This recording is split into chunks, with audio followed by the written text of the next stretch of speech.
Marion County Commissioner Craig Curry says the entire community is coming together to fight this illegal dumping and protect the state's natural resources. Litter offenders need to be reminded that watchful eyes of our community are everywhere, and people are tired of it. They're sick and tired of people trashing our beautiful community. Deputies say the force can get more than 100,000 pounds of litter a month. So far, the county has prosecuted more than 10 cases. FWC says more than 30 tons of trash have been removed from the forest by people who live in the area. The Litter Task Force was created in 2021 to help combat the ongoing illegal littering and dumping problem. Deputies in Marion County are asking for your help in locating a missing woman. Authorities say Alicia Jean Rimus has the mental capacity of a 9-year-old. The 25-year-old left her home after 10:30 last night with her small black and gray terrier. She was last seen in the area of Southwest 34th Court in Ocala, and she may be wearing blue denim shorts and tennis shoes. MCSO is asking anyone with information regarding her whereabouts to please call 911. The National Hurricane Center is tracking 2 tropical waves in the Atlantic Basin. One of the tropical waves is moving towards Florida's east coast and can develop as soon as this week. The NHC says it is expected to form a few hundred miles northeast of central Bahamas in a day or two. In addition to the tropics, the UF weather team is tracking the rise in temperatures for your work week and when our area is going to see the next round of showers. Let's go right over to forecaster Sienna Silvest with your weather for the week. That's right, Bianca. Hot temperatures all across north central Florida. 90 here in Gainesville, 91 Cedar Key. A little bit cooler temperatures there on the east coast, 85 in St. Augustine. Now these temperatures do feel slightly hotter than they actually are. 93 Gainesville, 90 St. Augustine, 95 Cedar Key. Storm tracker here. We are going to expect to be relatively dry over the next 24 hours. Small storms here off the coast. St. Augustine's feeling a little bit of showers, but relatively dry in our area. Looking off the coast, this cluster of storms right here is what's getting the attention of the National Hurricane Center, which we will talk about later. Neighbors in parts of Crystal River are cleaning up after a tornado touched down Sunday. According to the Citrus County Sheriff's Office, the tornado touched down on the west side of Crystal River, destroying several buildings. The Sheriff's Office said neighbors weren't alerted of a tornado watch or warning since it was too small for the National Weather Service to register on their radar. However, emergency crews were sent to the scene to assess the damage, and officials asked neighbors to avoid the area, as well as to be mindful of downed power lines, debris, and inoperable traffic lights. City of Gainesville officials are considering how to proceed after what they say are extreme budget cuts in GRU funding. According to a memo from City Manager Cynthia Curry, the city received $38 million from GRU in 2021, with $2 million cuts in both the following 2 years. But that payment was cut to $15.3 million in the 2024 budget. Officials say that eliminated about 10% of the city's budgeted revenue for the general fund. While developing the budget for the fiscal year 2025, officials say they anticipated another cut of $6.8 million. The Gainesville City Commission will be sharing more about the budget at their special meeting tomorrow. Deputies are searching for the suspect of an armed robbery in Putnam County. Investigators say Adam Boyd is still running from deputies after crashing his car in a chase over the weekend. The search continues in the area of Interlochen Lake Estates, where there's been a heavy law enforcement presence, including canine and air support. Authorities are warning those in the area of Annette Avenue to stay indoors, and they ask you to call 911 immediately if you see Boyd. The Florida Highway Patrol is warning drivers in Levy County about smoke from a brush fire. Troopers say that there is an active 100-acre burn happening near US 19 and State Road 121. They want motorists to be on the lookout for low visibility due to smoke throughout tonight and into tomorrow morning. This is your reminder to reduce your speeds and turn on your low beam lights if visibility is poor. It's been an exciting weekend in Omaha, Nebraska, site of the College World Series. That's where the Gators are currently playing to keep their postseason alive, and it's also where the game's youngest players go to get a first-hand look at some of the nation's best. WUFT's Jack Meyer has the story. Since 1950, the College World Series has drawn fans of all kinds to Omaha, Nebraska. But no matter how old they are or what team they're rooting for, all of these fans have one thing in common. their love for the game of baseball. From North Dakota to Louisiana and everywhere in between, baseball fans across the country have flocked to Omaha every June to watch the greatest show on dirt. For the young up-and-coming baseball players in attendance, these games are a golden opportunity to watch and learn from the best that there is. It means a lot, you know. I hope to be here one day if I at all possibly can. That'd be awesome. As the best 8 teams in the country compete to be the last squad standing, there have already been plenty of wow-worthy moments that have created the memory of a lifetime for these young aspiring ball players. One fan cited North Carolina's walk-off victory in Game 1 as a moment he will never forget. Well, it was a close game, and then I can't remember who got on.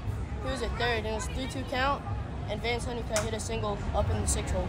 But beyond the game of baseball itself, some fans are taking in the action in Omaha as an outlet to pursue their own personal passions. So I really like to watch the umpires work, and it's such a cool aspect for me because that's what I really want to do when I, in the future, I want to go pro and umpire in the major league. So or even Division I like this is so cool to me.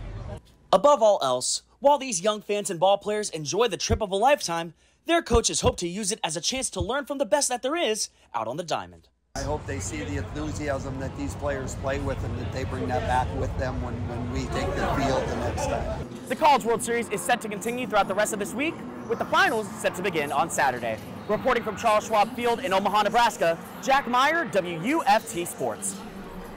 Coming up after the break, campaign season is in full swing as both presidential candidates hit the trail ahead of their anticipated first debate. Plus, Florida is among the most well-mannered passengers in the sky, according to a new study, who researchers say came up short when it comes to etiquette, when First at 5 returns. You're watching WUFT-TV News.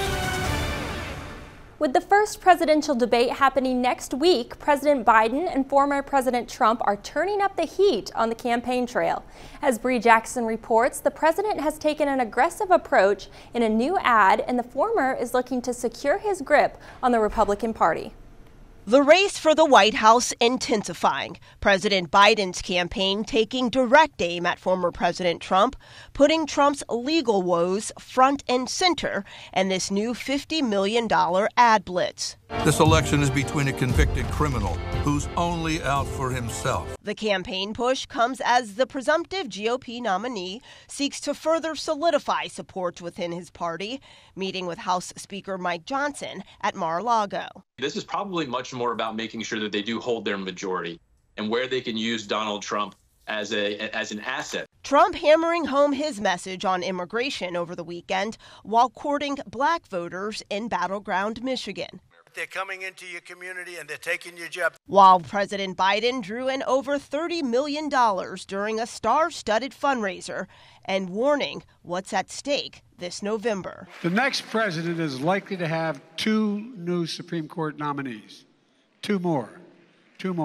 Next week marks 2 years since the High Court overturned Roe v. Wade, an issue Democrats are counting on to mobilize voters. If you care about reproductive rights, if you care about workers' rights, if you care about making sure that we have communities that are safe and free from gun violence, Americans will have the opportunity to see the contrast for themselves when the 2 presidential candidates face off in the first debate next week.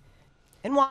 Democratic state lawmakers and supporters of President Joe Biden are holding events across Florida, launching the Seniors for Biden/Harris coalition in the state. The Biden team hopes to make older Floridians part of a coalition to win the Sunshine State for Democrats for the first time since the 2012 presidential election. Volunteers are holding phone banks, writing postcards, and hosting other engagement activities, hoping to drive voter turnout.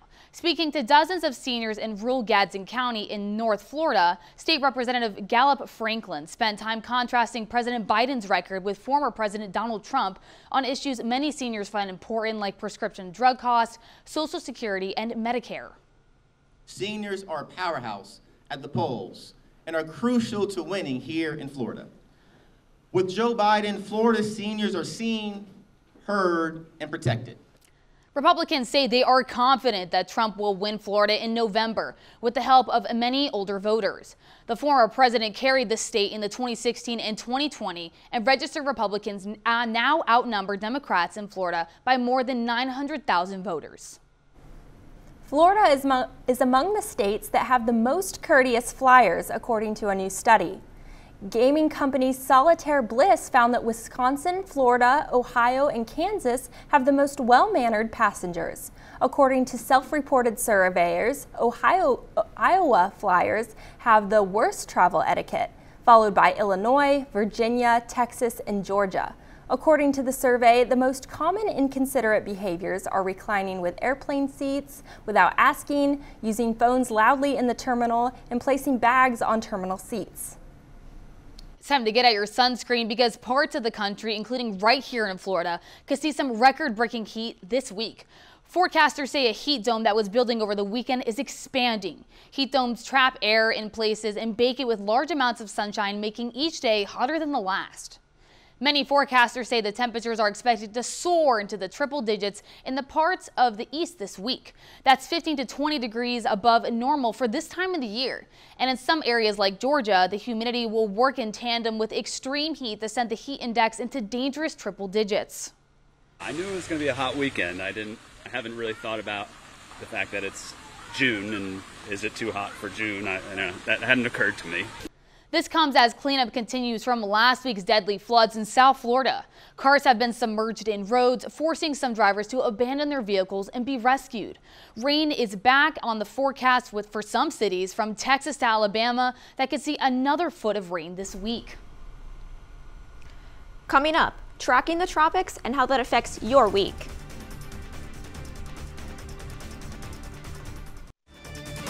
You're watching WUFT-TV News. Welcome back. The National Hurricane Center has identified 2 areas of interest for formation of tropical development. Moving into the Western Gulf, we can see that this high chance of development near hitting Texas, 70% chance of tropical cyclone formation within the next 2 days, but panning into the interest that piques our attention closer to home, this area right here, lower chance of formation within the next 48 hours, but over the next 7 days, a 30% chance of formation. And this cloud right here is what we are keeping our eyes on. And now, seeing how this could affect over the next 7 days, we can see this right here is moving towards the mainland in the Carolinas, and how that can it is going to bring us more wind, more rain over the next couple of days. But over the next 24 hours, we can see we're going to be relatively dry, small showers over in the St. Augustine area, but don't expect much rain over the next 24 hours.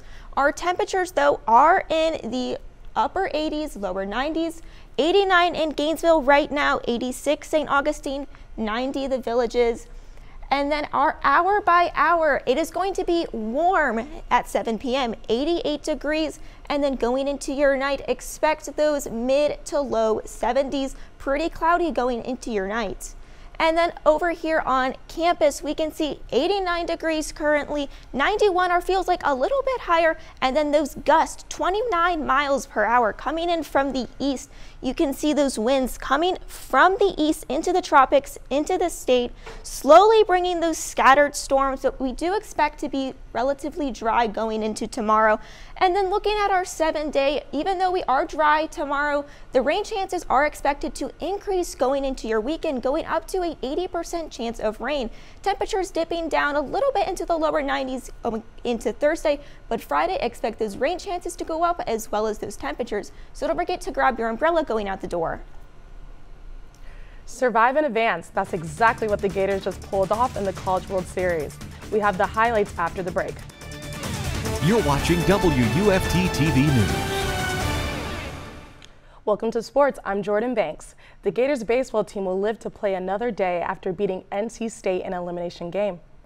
The Gators got off to a shaky start when starter pitcher Jack Caglione loaded the bases with only 1 out in the first inning.